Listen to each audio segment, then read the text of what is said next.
Yeah, when you see Zathura, you'll love this right there. We made a decision early to go with Stan Winston Studios to design with us the Iron Man suits. That's going to be too kicky. Yeah. And that's too matty. I like the brush feeling. Yeah, this is kind of I'd like to say, gosh, everybody was just clamoring after us to do Iron Man, but the fact of the matter is that the minute we heard that Iron Man was being made, we went after it. We're all Iron Man fans. It was like the perfect thing for the studio. So we went after the show, and at just about the time that Jon Favreau was signed to actually direct it was when we took our first meeting with Marvel, and Jon was in that meeting. This particular film was a little bit more interesting because there was already a design idea or a series of design ideas in place. They had conceptual drawings of Iron Man that fit a certain body proportion and a certain body type. So we had to inherit those and then bring them into our world and make them function. The big challenge was the fact that they hadn't cast anyone to be Iron Man. And here it is. Here's the final. And that's what we come to. Here it is. Yeah. That's what we get for the amount we have to spend. The journey you generally go through in the creation of a suit is you sit down with Stan Winston, his design team, our internal team, Favreau, the producers, and everyone starts with drawings and images, and you Photoshop, and you get to sort of a 2D drawing, like a color drawing that you can hang up. That then gets moved to a modeling stage, to a 3D model, so you see a quick time of a model that turns. Then that goes to a clay maker, and then you see the first clay made of it, and it's something tangible now that you can touch and you can spin. And we're convinced that a human head would actually fit in this thing, right? The ears are right up inside, right up against the... It's exciting. This is when you really get a sense of the movie coming together, when you start to see this. It's a bigger leap in some ways to go from an idea to this than to go from this to the actual movie. And then there's generally a maquette that's made, which is a miniature desktop model of it, and it might be only 2 feet tall. It's a work in progress, but it's coming along. That's great. Obviously, we don't have the wardrobe when we get with help. And then you wait, and you know the next step is the suit. And it's the full-size, shootable, physical suit that a person's going to get into. I've never made a movie of this size before or of this genre. I've always been a fan, but it's a daunting undertaking. The day I knew everything was going to be okay was the day that Robert Downey Jr. was attached to play Iron Man. That is gorgeous. What Kevin's going to do, and they're going to take a cast of your foot so that it's a very low relief strap. Stan Winston's reputation and Shane, the guys on that team, I've worked with them before. Every time you go into their shop, you go, oh my God, and they did that, and they did that, and AI, and this and that, and you see a history of films that I grew up on. The reason that I'm playing Tony Stark, the reason that I'm involved in Iron Man, the reason that I'm so excited is I'm crazy about movies. That's why I wanted to become an actor. That's why I could cry watching Chud, Cannibalistic Humanoid Underground Dwellers. I buy into movies, I love it. I see The Fly, I don't care if that's Jeff Goldblum going, you know, I'm like, I'm in it. They're transporting, the fly's dying. I mean, I'm a sucker for this stuff. Yeah, again, I'm just thrilled to land another gig with you. That's cool. Me too, man. Yeah. The best thing I can tell you about me is ultimately, I just don't do anything. Well, I'm sick, I'm out of here. All right. Later. Get a good night. Stan, thanks. Good to see you, Rob. Okay. I'll see you soon. I walk in like a fan because and I say it humbly because I really don't do it. I did it when I started. Now I oversee it. Shane oversees it. Everybody. I just enjoy it. I come in and it's easy for me to say, wow, that's cool. Do more of that. You know, make sure my name is on the screen. How many gags are you doing?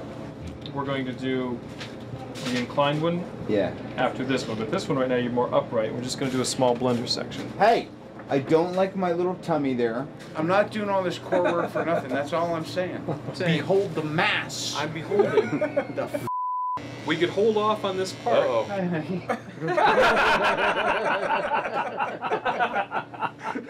We are building a prototype while we're going.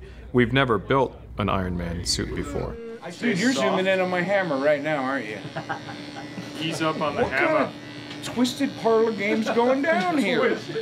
And so you're given a launching gun, and then you have to hit the finish mark with the suit done. So it's not like we are ever able to kind of make one and then scrap it and make another one and make improvements and scrap that. And we have to actually work it all out and deliver at the time we're supposed to. John, don't. Johnny. Faster!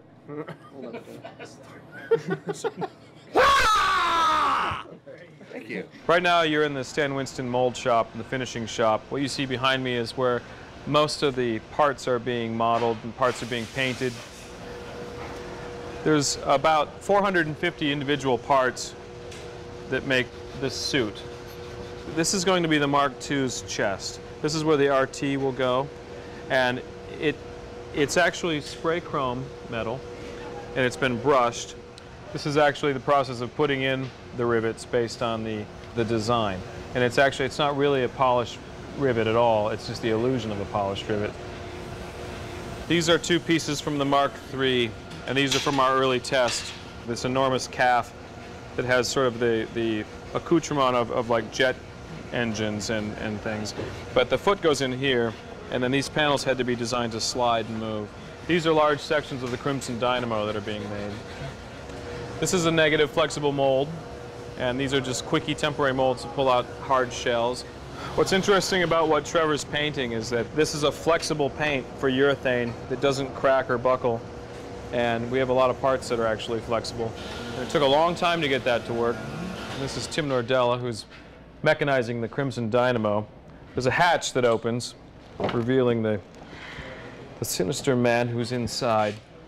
Eventually, it'll all be dressed like a very, very tight, and down below, like the cockpit of a dive vessel. But right now, these are just the outer shells and sort of the escape hatch of this particular thing here.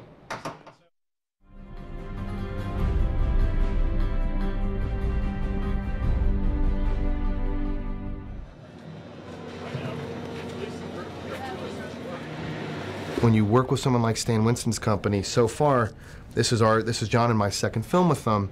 It's still a pretty magical experience when that suit's first rolled out. And Shane likes to put it behind a curtain generally and unveil the curtain in a very dramatic way, and there was Iron Man standing behind. What do we do today? I turned it on. Voila!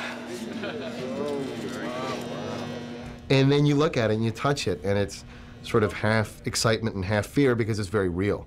And generally you're pretty close to production at that point when that suit's shown to you. So hopefully your research was right, and the proportions all line up, and the textures are good, and the colors, and all the decisions you made along the way make sense. Once you start to not see the whole guy, the proportions of him, and I think 235 is a good move here. I think it holds up really well. When John first saw it, he was all smiles. I mean, he was really happy. Once the stuntmen had really become accustomed to the suit, when they started out, they were just a little afraid of damaging it. Plates intersecting and chipping off paint and that kind of thing. But by the end of the day, he'd really gotten the full range of motion and had sort of learned to live in the suit. Those dailies at the end of the day were just amazing. I think everyone was just blown away. Go ahead and turn it on, Brad. You have to be strong and you have to be athletic to do this. It's like wearing very heavy football gear.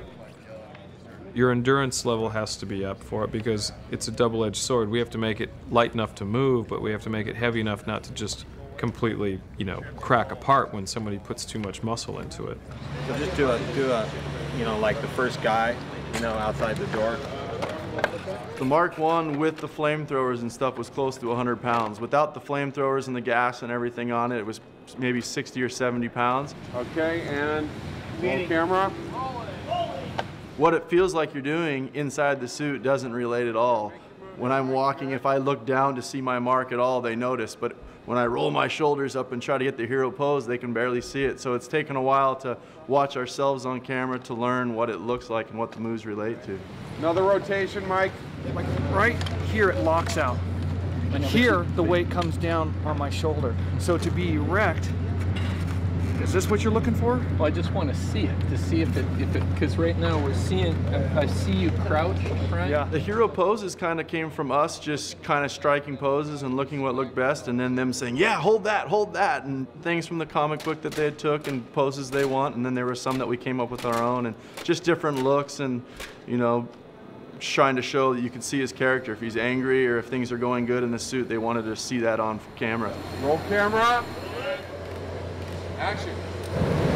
Yes, of course there's going to be a great deal of digital work that has to be done to bring something like this to life on screen. But the fact of the matter is these suits truly exist. And they are going to be there. And they're going to be on the set. And they're going to be actors. And we are going to see the real thing along with the digital thing. But when you as an audience are looking at it, screw you up a little bit so you really don't know what you're seeing. Is that real or is that digital? And then you let go. My background as a filmmaker is not in this sort of genre. I've dabbled a little bit in special effects in Zathura and Elf, but really I come from more of an independent background, primarily a comedic background. And so I really wanted to offer a human side that would fit in with my sensibility of filmmaking.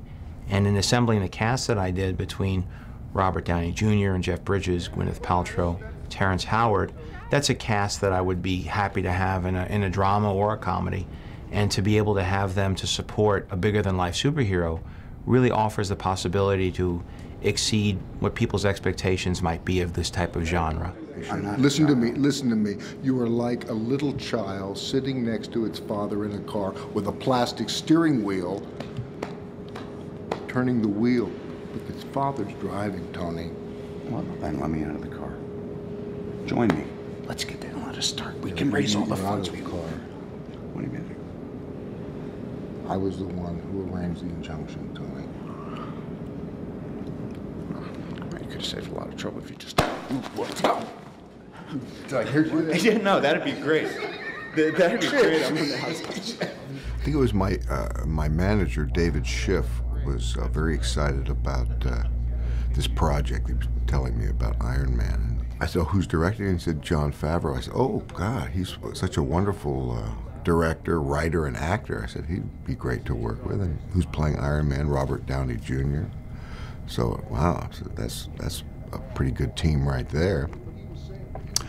And he said, keep me posted. This sounds like something I'd like to get involved with. We'll let you warm up a little bit, and then we'll start throwing a little movement into it. Robert's a guy who is very disciplined in his approach to everything he does. And he's really gotten his body and his mind into a very, sort of clear, disciplined state. And that sort of carried over into how he prepared for the role. Wherever direction is, just point kind of the opposite way, right? Yeah, when you feel it going the other direction, act like you're trying to counter it. Okay, go the other, there you go, just like that. I think he was very aware that he sort of had a burden in this film that he hadn't had before. He could sort of be charming and funny and come in and out of a movie and steal scenes in the past, but now he was sort of an iconic superhero. It's good to eat about 10 minutes before this, right? Oh, yeah. Okay.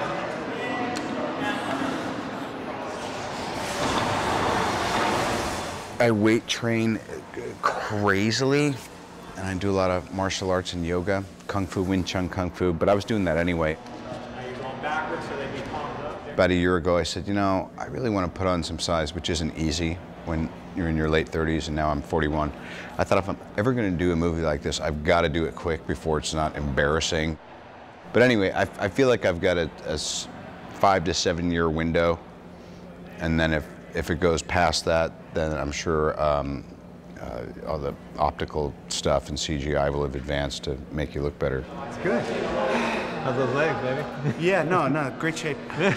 Legs are ready.